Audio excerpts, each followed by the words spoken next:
देखने वाले हैं अलग अलग तरीके जिनकी मदद से हम ये बता सकें कि एक ऑब्जेक्ट जिसे हम देख रहे हैं वो अपनी पोजीशन टाइम के साथ साथ कैसे बदल रहा है। तो मान लीजिए कि आप नीचे कहीं खेलने गए हुए हैं और आपने देखा कि एक बॉल है जो कि एक लाइन पे ही चल रही है, आगे पीछे जा रही है और फिर वो समय के साथ साथ अपनी पोजीशन भी चेंज कर रही है।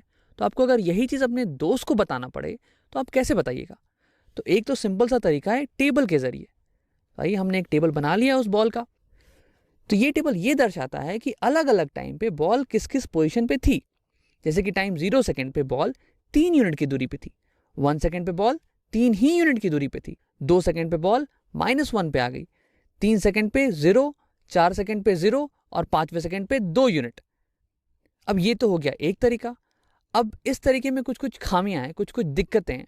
वो ये कि अगर मैं ये टेबल अपने दोस्त को दूं तो उसे थोड़ी कल्पना करने में मुश्किल आएगी। जैसे कि वो ये पूछ सकता है कि 0 और 1 सेकंड के बीच में क्या हो रहा है। क्या आधे सेकंड पे बॉल 3 ही यूनिट पे था, या फिर हो सकता है आधे सेकंड पे बॉल 3 से 4 पे चला गया हो और फिर से 4 से 3 पे वापस आ गया जब समय 1 सेकंड हो गया। तो इसके लिए हम क्या करेंगे, तो इसे दर्शाने के लिए हम एक और तरीका देखते हैं, वो है एनिमेशन के जरिए देखना या फिर एक मूवी के जरिए से देखना। तो आइए यहाँ पे एक नंबर लाइन बना लेते हैं जिसपे कि हमारी बॉल जो है चल के आगे पीछे जा रही है, ये है हमारी बॉल। तो आइए इस टेबल के हिसाब से इस बॉल को अब हम हिलाते हैं। तो हमें दिया हुआ है कि 0 सेकंड पे बॉल 3 पे है और 1 सेकंड पे भी बॉल 3 ही पे है और 2 सेकंड पे बॉल -1 पे आ गई। तो चलिए हम लोग क्या करेंगे, सेकंड काउंट करेंगे और फिर उसके हिसाब से हम बॉल को हिलाएंगे।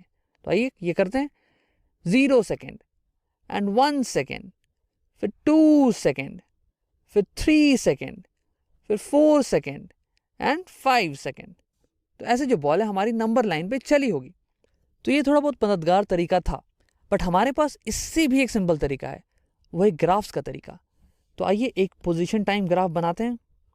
तो वो कुछ ऐसा होता है, जनरली ज़्यादातर हम एक्स एक्सिस पे टाइम को रखते हैं, मतलब समय 1 सेकंड, 2 सेकंड, 3 सेकंड ये एक्स एक्सिस पे दिखाते हैं और वाई एक्सिस पे हमने दिखा दिया है पोजीशन 0 यूनिट, 1 यूनिट, 2 यूनिट।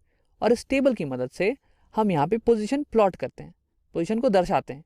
तो 0 सेकंड पे दिया हुआ है पोजीशन थी 3 यूनिट की, तो बॉल जो है 3 यूनिट पे है।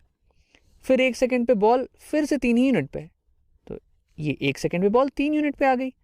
फिर दूसरे सेकंड पे बॉल -1 पे है, तो दूसरे पे बॉल यहाँ -1 पे दिखाते हैं। थर्ड सेकंड पे 0 पे है, फोर्थ पे 0 पे और 5वें सेकंड पे 2 पे है। तो ये हो गया हमारा 2। तो आप ये देख रहे होंगे कि बॉल जो है यहाँ मोशन कर रही है इस हॉरिजॉन्टल लाइन के अलॉन्ग, बट यहाँ पे जो पोजीशन है वो बदल रहा है ऊपर नीचे। वो बस इसलिए क्योंकि हमने पोजीशन यहाँ पे वर्टिकल लाइन पे दिखाया है, ना कि हॉरिजॉन्टल पे। तो इसमें घबराने की कोई बात नहीं है।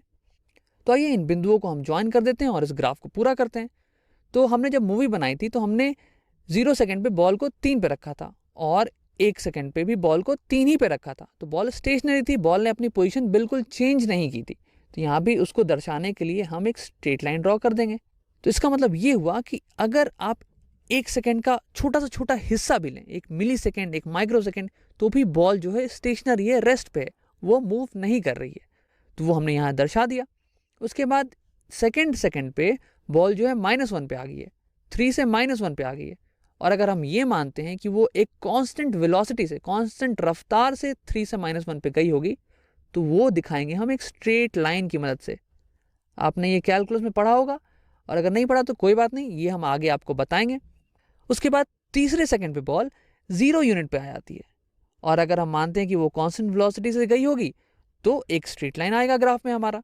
अब देखिए यहाँ पे आपको दिख रहा होगा कि पोजीशन ऊपर की तरफ जा रही है, ऊपर की तरफ बढ़ रही है, पर बॉल जो है इस लाइन पे नहीं चल रही होगी, बॉल चल रही होगी यहाँ पे। तो यहाँ हमारे इस एक्सेस पे बॉल -1 से 0 गई, यानी लेफ्ट से राइट, बट यहाँ पे बॉल नीचे से ऊपर गई। और इसका कारण आपको पता ही होगा, क्योंकि हमने पोजीशन दिखा रखा है वर्टिकल एक्सिस पे, ना कि हॉरिजॉन्टल पे। ठीक है। फिर 3 से 4 पे बॉल 0 पे ही थी, तो मतलब कि ये एक हॉरिजॉन्टल लाइन। और उसके बाद 4 से 5 बॉल गई 0 से 2, तो ये हमने ज्वाइन कर दिया, क्योंकि हम ये मान रहे हैं कि वो कांस्टेंट वेलोसिटी से गई होगी। तो ये हो गया हमारा पोजीशन टाइम का ग्राफ, और ये बताता है कि हर सेकंड के बाद बॉल की पोजीशन क्या क्या रही होगी, कैसे कैसे बदली होगी। तो आइए एक बार मूवी को फिर से देख लेते हैं, एनिमेशन को फिर से देख लेते हैं, और ये देखते हैं कि हमारी जो पोजीशन टाइम की ग्राफ आई वो सही सही आई कि नहीं। तो 0 सेकंड पे बॉल थी 3 यूनिट पे, आप ये ग्राफ में देखिए बॉल थी 3 यूनिट पे, फिर 1 सेकंड तक बॉल 3 पे ही थी, फिर उसके बाद क्या हो रहा है, दूसरे सेकंड पे ग्राफ में बॉल जो है -1 पे आ जा रही है, -1, फिर 0, फिर 0 4 सेकंड पे, and then again it's going to 2 5 second पे। तो ये था मोशन। तो आशा करते हैं कि आपको पोजीशन टाइम ग्राफ समझ में आया होगा और आप ये भी समझ गए होंगे कि ये बस एक तरीका है बॉल के मोशन को दिखाने का, एक सिंपल सा तरीका।